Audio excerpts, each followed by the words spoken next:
Ditahan untuk beberapa waktu, Loli beserta kedua adiknya kini belum dapat bertemu sang ibu Nikita Mirzani. Adik-adik Loli yang kerap berada di sisi Nikita Mirzani kini terpaksa hidup tanpa ibu untuk sementara waktu.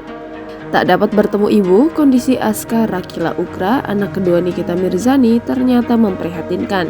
Kondisi Aska Rakila Ukra ini diketahui dari unggahan Instastory akun Instagram Nikita Mirzani. Dalam unggahan tersebut, tampak Aska Rakila Ukra sedang duduk sembari memegang perutnya. Kemudian asisten rumah tangga Nikita Mirzani pun berlutut di depan Aska Rakila Ukra sembari memegang sendok dan madu. Madu yang dipegang asisten rumah tangganya itu lantas dituang ke atas sendok dan disuapi pada Aska Rakila Ukra. Saat akan disuapi madu, Aska Rakila Ukra pun menolak. Ia terus memegangi perutnya yang kesakitan dan sesekali merintih. Pada unggahan tertulis keterangan bahwa anak kedua Nikita Mirzani sakit perut.